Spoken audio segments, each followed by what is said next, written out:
Fala pessoal, e aí como que vocês estão? Eu estou bem, espero que estejam bem e sejam bem-vindos ao canal Pitagóricos. Para quem não me conhece, meu nome é Iris Luan, eu sou professor de matemática e hoje teremos aula de um dos conteúdos mais importantes da prova do Enem.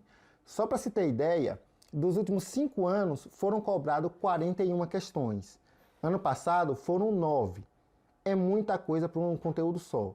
Na verdade, a gente está falando de razão e proporção. Então, se você tem dificuldade sobre razão e proporção, calma que o Prof. Iris aqui vai ajudar você a aprender direitinho. Iremos começar com o conteúdo de razão. Então, razão, a gente vai dividir ele em 4 vídeos. O primeiro vídeo, esse aqui, trabalharemos o conceito de razão. O segundo vídeo, trataremos alguns exercícios para fixar esse conceito aprendido na primeira aula. A terceira videoaula trataremos das razões especiais, aquelas razões que não ficam só presas à matemática, podem ir para outras áreas de conhecimento, como por exemplo, velocidade média, que entra em física. E a última aula, não menos importante, traremos correções de questões caídas ou cobradas do conteúdo razão somente em 2020. Então, se você não é inscrito, se inscreve. Você vai ganhar demais se inscrevendo, porque o objetivo do canal é fazer você tirar nota 700, 800, 900, 1000 em matemática. Então, inscrito você só tem a ganhar. Aproveita e deixa o like, isso vai ajudar bastante a YouTube a recomendar esse vídeo para pessoas que têm dificuldades como você no conteúdo de razão. Então, sem mais delongas, vamos para a aula. Vamos lá, gente. Então, a gente vai falar um pouco sobre razão. Antes de mostrar a definição, eu quero que você entenda a função da razão. A função da razão, ela é estabelecer uma comparação entre duas grandezas. Ou seja, ela faz essa relação entre essas duas grandezas. E a primeira pergunta vem, professor, beleza, comparar, ela vai comparar dois valores, mas o que são grandezas? Grandeza é tudo aquilo que pode ser medido ou contado. Por exemplo, o tempo. Podemos medir o tempo? A gente faz a medição em horas, segundos, dias, meses, anos. Então, o tempo ele é contado, a gente faz a medição do tempo, o tempo é uma grandeza. Tudo aquilo que você conseguir atribuir um valor, vai ser uma grandeza. Então, além desses básicos aqui que eu coloquei, ó, o volume, a massa, a superfície, o comprimento, a capacidade e a velocidade, você pode colocar, por exemplo, chutes para o gol, dinheiro. Então, tudo aquilo que você puder contar, a quantidade, é uma grandeza e que pode estar relacionada com a razão. Bem, então vamos aqui para a definição para entendermos melhor. Sendo A e B dois números reais com B diferente de zero, chamamos de razão entre A e B, ou razão de A para B, o quociente de A sobre B, ou A dividido por B. E razão é basicamente isso, gente.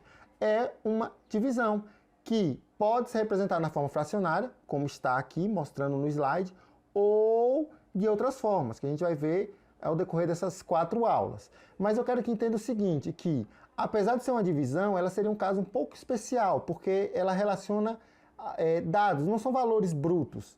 Então, razão é isso. Se atentem também que B não pode ser zero. Aqui, ó.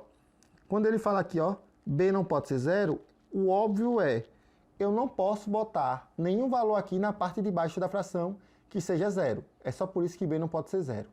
Tranquilo? Vamos para um exemplo aqui, bem simples, para poder entender essa situação.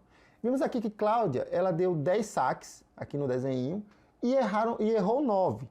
Então, vamos ver aqui a pergunta para poder entender essa seguinte situação. Qual a razão entre o número de saques que deram certo com o total de saques que Cláudia deu? Ora, gente, se eu quero saber a razão, eu quero uma fração. Quando ele não especifica de outra forma, então ele quer saber uma fração, que é quem? O total de saques que deram certo pelo total de saques que ela errou. Ou pelo total de saques que ela fez. Espera aí, ela deu 10 saques. Se errou 9, ela só acertou 1. Tranquilo? Então temos aqui a seguinte razão. Número de saques certos, 1. Total de saques, 10. Simples assim. Então nós temos aqui a razão, a razão de 1 para 10. Veja, eu não posso fazer a leitura como uma fração. A razão de 1 para 10 ou a razão entre 1 e 10, que é a leitura que a nossa querida definição traz aqui. Vamos continuar com o exemplo para poder melhor trabalhar o conceito de razão. Continuando com o exemplo de Cláudia, ou seja, dos 10 saques que ela deu, ela errou 9 e acertou 1. Vamos se atentar a algumas situações. Primeiro, a grandeza envolvida, tanto na parte de cima da fração quanto na parte de baixo, é a mesma, ou seja, número de saques. Que ela acertou, errou o que ela deu, mas veja que a grandeza ainda envolvida é a mesma, número de saques no vôlei, nessa partida dela. Outra coisa importante a gente analisar é o seguinte, eu não estou dizendo numerador e denominador na fração. Estou falando número de cima e número de baixo. Por quê? Porque numa razão, a gente não chama de numerador ou denominador. A gente vai ter outros nomes que eu vou apresentar daqui a pouquinho. Mas vamos trabalhar esses conceitos aqui de razão ainda em cima dessa situação. Por exemplo, para comparar o número de saques que não deram certo com o total de saques que Cláudia deu, podemos usar a razão, ou seja, ela na forma fracionária. A questão aqui, ela apresenta uma ordem, ó, ela fala que vai comparar duas grandezas aqui, né, de mesma natureza, que é primeiro quem? O número de saques que ela deu errado e depois o total de saques. E aí você mantém isso na razão. Se ela apresentou primeiro o número de saques errado, então ele vai ficar, ó, na parte de cima da fração. Enquanto que ele fala o total de saques, então ele vai ficar na parte de baixo da fração. Então a gente tem a seguinte situação, ela errou 9 e fez 10 saques. Então a razão é basicamente isso aqui. Tranquilo? Vamos analisar aqui ainda outra situação. Então, que fração representa a comparação entre o número de saques que Cláudia acertou e o número de saques que ela errou? E agora veja que ela quer uma razão entre o número de saques que ela acertou pelo número de saques que ela errou. Então, como apresentou o número de saques primeiro que acertou, fica em cima, que seria 1 de acerto, e o número de saques que ela errou fica embaixo, que foram 9. E percebe que eu estou falando número de cima e número de baixo, mas como é que trabalharíamos aqui? Bem, os termos de uma razão, na forma fracionária ou na divisão, eles vão receber um nome especial, que seria o quê? Antecedente e consequente. Então, o número de cima, eu não vou chamar agora mais número de cima, eu vou falar de termo antecedente, e o número de baixo eu vou chamar de termo consequente. Esses nomezinhos é importante para você, primeiro, se uma questão trazer o nome antecedente e consequente, você saber o que significa.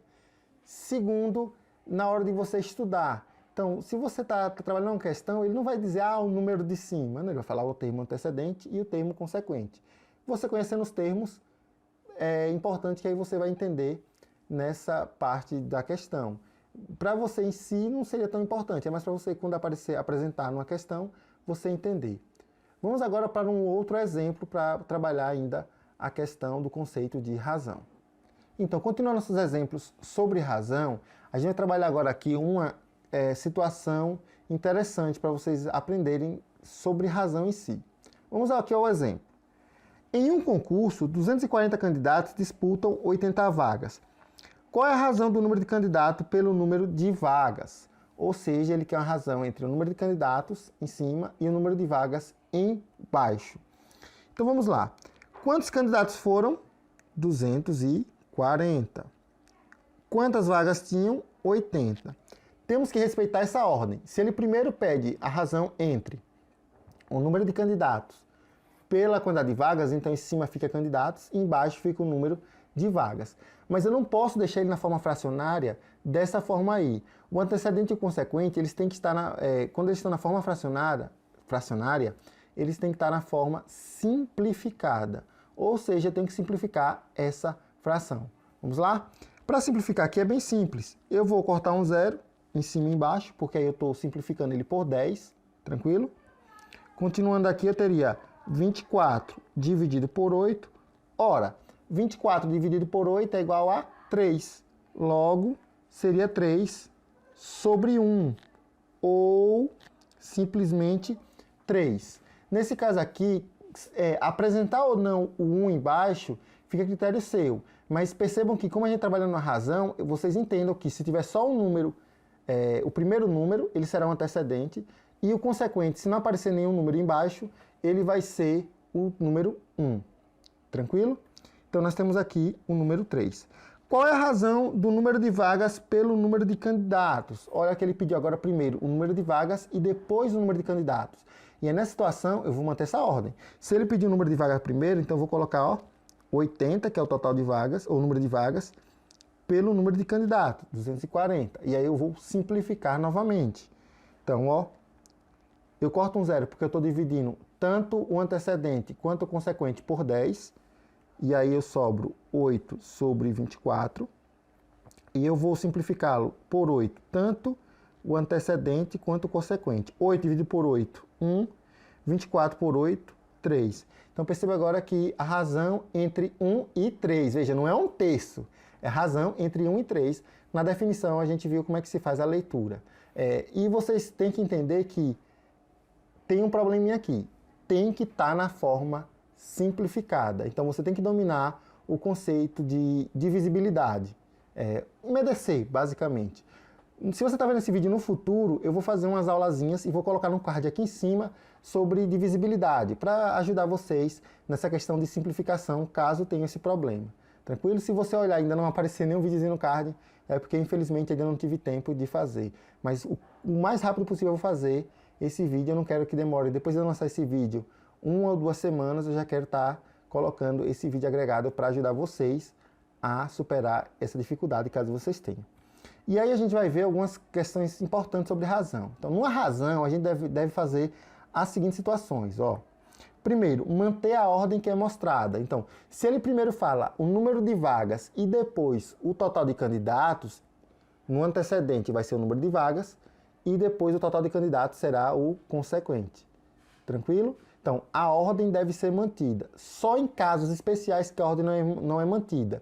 E aí a gente chama ela de razões especiais, que vocês vão ver na terceira aula. Mas, na regra geral, o primeiro termo que ele citar vai ser na parte de cima, no antecedente, e o segundo termo na parte do consequente.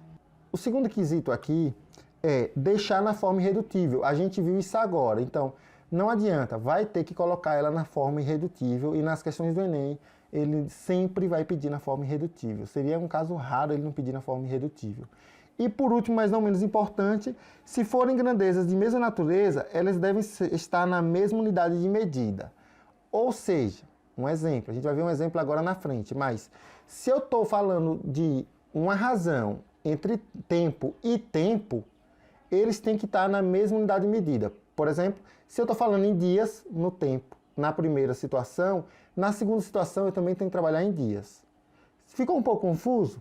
Vamos ver aqui um exemplozinho para poder tirar essa confusão. Vai ser bem simples aqui. Tranquilo? Qual é a razão entre a área da região retangular 1 e a área da região retangular 2? E aí nós temos dois retângulozinhos aí, né? O retângulo 1 e o retângulo 2. Percebam que no retângulo 1 ele está em centímetros e no retângulo 2 ele está em metros. E aí, como a gente está falando de área e área, veja que as duas grandezas são a mesma. Então, na hora de fazer razão, essas áreas vão ter que estar na mesma unidade de medida. Ou seja, ou ambas estariam em centímetros quadrados, ou ambas estariam em metros quadrados. Então, eu tenho que deixar ou tudo em centímetro, ou tudo em metro. Pode deixar em outra também, mas tem que ficar igual nas duas situações. Então, primeiro de tudo, a gente vai fazer isso aí. Gente, eu fico olhando aqui porque eu tenho uma tela aqui na minha frente e eu tenho uma tela aqui embaixo, que é a tela da mesa digitalizadora, viu? Então, vamos aqui analisar a seguinte situação. No retângulo 1, eu tenho em centímetros, então eu vou deixar o retângulo 2 também em centímetros. Para eu transformar metros em centímetros, basta eu multiplicar por 100. Tranquilo? Então aqui, se você tem dúvida aqui, eu vou fazer aqui uma retinha aqui, Eu tenho aqui metros, decímetros e centímetros. Se eu tenho aqui 1,2 metros, se eu vou andar 2 casinhas, eu tenho que multiplicar por 100. Eu deixo também uma aula aqui no cardzinho, no futuro, não agora, explicando essa questão das mudanças de unidade de medida. E isso é importante saber. Tranquilo? Então vamos aqui. Deixa eu apagar isso aqui, porque isso aqui não é interessante ficar agora. Basta saber que eu tenho que multiplicar por 100. Então aqui eu tenho 1,2 vezes 100. Isso aqui multiplicando vai dar 120 centímetros. E eu tenho 1 vezes 100. Isso aqui vai dar 100, né? Qualquer número vezes 1 é ele mesmo. Agora que eu tenho as duas unidades em centímetros, eu posso calcular a área. Então, primeiro eu devo calcular a área de cada uma das figuras, para só depois eu calcular a razão entre a área 1 e a área 2. Vamos calcular primeiro a área da região 1. Então, a área da região 1 é quem? Como é um retângulo, é base vezes altura, ou altura vezes base. 40 vezes 60, 4 vezes 6, 24. Eu deixei 2 zeros na conta, 2 zeros, centímetros quadrados. A área da região 2 é a multiplicação entre base vezes altura, 120 vezes 100. A área 2 é igual a 12 vezes 1, 12. 1, 2, 3 zeros, 1, 2, 3 zeros. Após calcular a área de cada um, então vamos para a razão. Então, a nossa razão aqui, nossa querida razão, é entre a área da figura 1 sobre a área da figura 2. Então, primeiro fica a área da figura 1, que foi 2.400, e a área da figura 2, que foi 12.000. Simplificando aqui, eu vou cortar 2 zeros que tem em cima, 2 zeros que tem embaixo. Eu tenho 24 sobre 120. Dá para simplificar aqui por 24 e por 24. Então, a nossa querida razão aqui será 24 dividido por 24 dá 1. 120 por 24 dá 5. Ou seja, a razão de 1 para 5, ou a razão entre 1 e 5. Então, basicamente, a razão é isso. É organizar numa forma fracionária, normalmente, eu vou agora falar um pouco sobre isso, e também simplificar quando possível. De algumas considerações finais que a gente pode ter é o seguinte: como a razão ela é uma divisão, ela pode se apresentar de várias formas, na fração, que a gente já viu, mas ela pode ser decimal, na forma de divisão e também de porcentagem. Porém, eu já vou deixar claro, se ela não especifica qual, normalmente ela vai querer na forma fracionária. E em 99,9% dos casos, se ela não especificou qual, ela vai querer na forma fracionária. Caso ela queira na forma de divisão ou numa forma decimal, ela vai deixar isso bem explícito na questão. Então é isso, espero que tenham gostado. Se gostou do vídeo, deixa o like, vai ajudar bastante, tranquilo? Verifica se está inscrito no canal, eu tô aqui para ajudar vocês. Não é por mim, é por vocês. Se não gostou, pode dar o dislike e deixa um comentário explicando: olha, eu não gostei por causa disso, disso, disso. Isso vai ajudar bastante a melhorar os vídeos aqui no canal, porque, como eu falei agora, os vídeos são para vocês. Muito obrigado por ter ficado até aqui. Então, cheiro no olho. Até a próxima aula. E lembrando, eu vou deixar 2 arquivos aqui embaixo para download. O resumo dessa aula. É importante você ter um resumo para você não ter que ficar estudando a mesma coisa toda vez que vai fazer a prova do Enem. E 2, a lista de exercícios, que eu vou fazer a correção no próximo vídeo. Então, se já tiver aqui, já parte para ele. Mentira. Primeiro vai tentar responder essa lista e depois assista a correção dessas questões para trabalhar o conteúdo razão em si. Então, até a próxima aula. Cheiro no olho. Fui, gente. Tchau, tchau.